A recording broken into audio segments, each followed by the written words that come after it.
What if one of the most famous, most quoted passages in the entire Bible isn't actually a message of comfort at all, but a terrifying warning? Today, we are diving deep, and I mean deep, into the book of Hebrews. We're going to unpack an ancient message that was designed to be powerful for sure, but also deeply unsettling. And to do this, we'll be using the incredible analysis of scholar David deSilva to really deconstruct this text and get to its original and, you might find, pretty shocking meaning. So let's just start with a question that gets right to the heart of this. Just imagine for a second, what if your beliefs, the very core of who you are, suddenly made you an outcast? What if your faith could cost you literally everything? This wasn't some thought experiment for the people who first read this letter. This was their reality. See, this letter wasn't written about some abstract theological debate. This was about survival.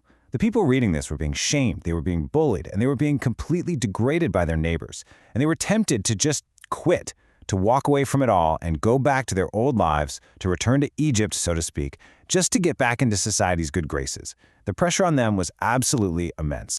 Now, to fight back against this temptation, the author does something brilliant. He doesn't lead with threats or condemnation. No, he starts by reminding them exactly what's at stake. And he does it by drawing a direct comparison between Jesus and maybe the most revered figure in their entire history, Moses. Okay, this comparison right here is the absolute key to the whole argument.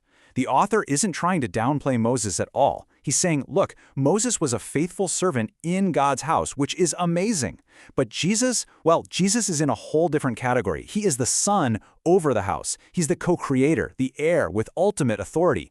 This isn't a small distinction. It's a massive one that sets up a whole new level of authority. And that's going to be crucial for everything that follows. So because they follow the Son, the author tells them they need to have parousia. Now, this word doesn't just mean confidence. In its day, this was a political bombshell of a word. It meant the bold, frank, fearless speech of a free citizen standing up to a tyrant. So the author is completely reframing their struggle. He's saying society isn't just disagreeing with you, it's acting like a tyrant. And your job isn't to submit, it's to resist. So after building them up with all this courage, the author makes a really sharp turn. He pivots from all that encouragement to a very stark warning. And he does it by reaching way back into their own history to pull out this powerful, frankly scary example of what happens when a community of faith completely loses its nerve. And he frames this whole warning through the lens of Psalm 95. This one verse becomes the key that unlocks everything. It's a call to immediate action, he says, today, and it's a warning against one specific, catastrophic failure, hardening your heart, just like their ancestors did during the rebellion in the wilderness.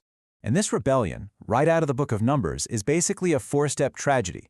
First, the spies come back from the Promised Land, and most of them give a terrifying report. They say, no way, we can't do it. The people there are giants. Second, the people completely panic. They choose to believe this report born of fear over God's actual promise.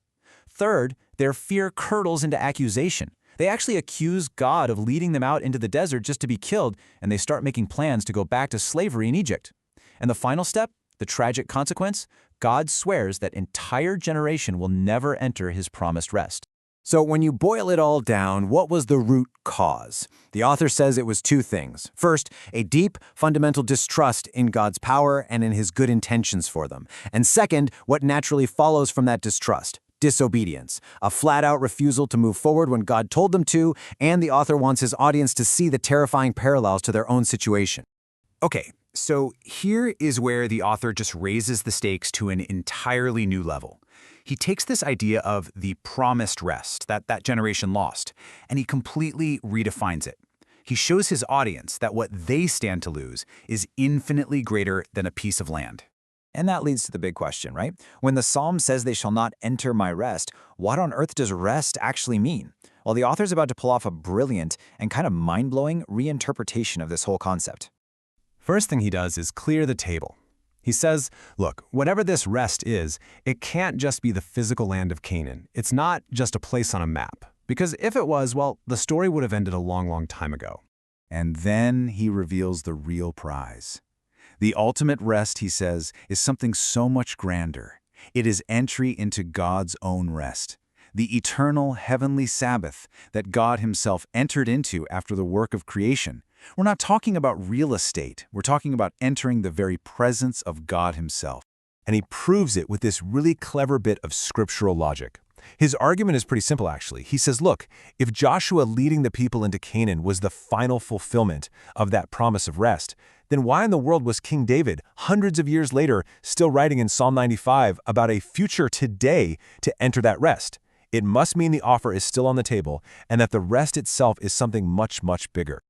And all of this has been building to the sermon's terrifying climax, a final, piercing word of warning that uses one of the most famous, but also one of the most misunderstood verses in the entire book. Yeah, we've all heard this one, right?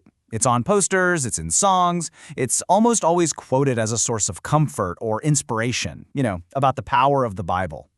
But in its original context, that is not what it's for at all. Actually, it's pretty much the exact opposite of comforting. According to deSilva's analysis, this verse is meant to be a menacing warning. It's supposed to instill a healthy, holy fear of the God that you are considering turning your back on. It's a statement about ultimate, inescapable accountability. And honestly, it gets even more intense. The passage goes on to say that all things are laid bare before God. The original Greek word used here is incredibly graphic. It's not just about being seen or exposed. It's a word that evokes the image of a condemned criminal being held down, their head yanked back, their throat exposed for the executioner's sword. The Word of God here isn't a comforting book. It's the judge and executioner, and there's absolutely nowhere to hide from its gaze. Which leaves us with the final unavoidable question that the author wants his audience, and I think us, to wrestle with. In a world that's just full of pressures and opinions and judges, this ancient text forces us to decide which judgment actually matters. So in the end, who will you answer to?